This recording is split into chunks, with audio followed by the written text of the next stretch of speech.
दोस्तों नमस्कार। आप देख रहे हैं रोहतास की आवाज़। मैं आपका दोस्त अमित।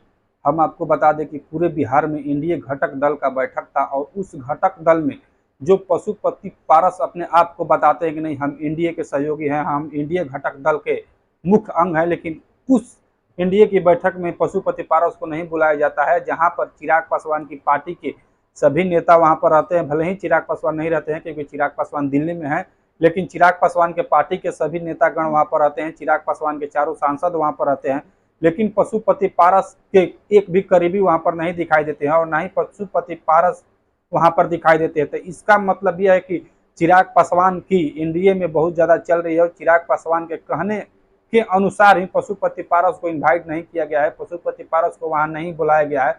लेकिन पशुपति पारस के लोगों का ये बयान है कि हम बहुत मनमानी सह चुके, हमें हमें एनडीए से दरकिनार किया जा रहा है, लेकिन हम है कि एनडीए से अपनी निस्वार्थ भावना रख के एनडीए के साथ हम लोग रहना चाहते हैं, लेकिन एनडीए हमें बार बार दरकिनार करना चाहती है। 2024 लोकसभा चुनाव को ही लेकर देखिए, जो पशुपति पारस के पास 5 सांसद थे उसको एक भी सीट नहीं दिया गया और चिराग पासवान को 5 लोकसभा के सीटें दे दी गई और चिराग पासवान ने 100 में 100% वहां पर जीत के देने का काम किया है। कहीं ना कहीं चिराग पासवान का एक्स फैक्टर है जो पशुपति पारस को दरकिनार कर रहा है। ये चिराग पासवान की अपनी ब्रांड वैल्यू बनती जा रही है। इसी वजह से चिराग पासवान जो कह रहे हैं एनडीए में वही किया जा रहा है।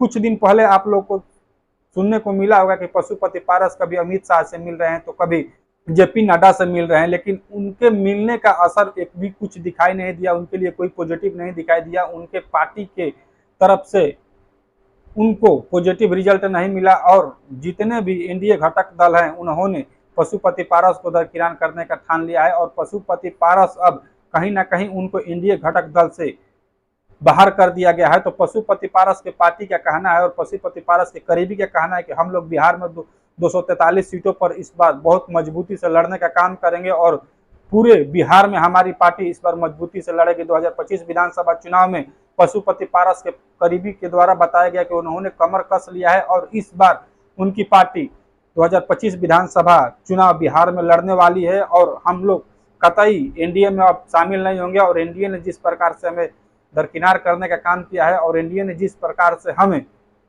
बाहर करने का काम किया है एनडीए घटक दल से, उसका हम लोग बदला लेके रहेंगे। अब देखिए आने वाले चुनाव में इसका असर क्या पड़ता है। अगर पशुपति पारस एनडीए से अलग हो जाते हैं तो क्या इसका प्रभाव चिराग पासवान पे पड़ेगा। 2-4% तो ऐसे जो वोटर्स हैं जो पासवान समाज के, जो चिराग पासवान को नहीं पशुपति पारस को ही अपना नेता मानते हैं, तो इसका खमियाजा कहीं ना कहीं चिराग पासवान को भुगतना पड़ेगा। अब 2025 में ये साफ बातें तय हो जाएगी कि क्या पशुपति पारस जो 2024 लोकसभा चुनाव में एक भी सीट पर नहीं लड़े थे लेकिन बागी नहीं हुए थे, फिर भी वो अपने आप को एनडीए का सदस्य बता रहे थे, क्या 2025 में अगर उनको विधानसभा में एक भी सीटें नहीं मिलती है तो क्या फिर से वो अपने आप को एनडीए के सदस्य बताएंगे और फिर से वो बिहार विधानसभा चुनाव में नहीं लड़ेंगे। अब तो ये पशुपति पारस ही जाने और पशुपति के पारस के पार्टी के लोग ही जाने, लेकिन इससे साफ तौर पर यह पता चल रहा है कि कहीं ना कहीं चिराग पासवान का एनडीए में बढ़ता कद पशुपति पारस को परेशान कर रहा है और पशुपति पारस को दरकिनार कर रहा है। तो चिराग पासवान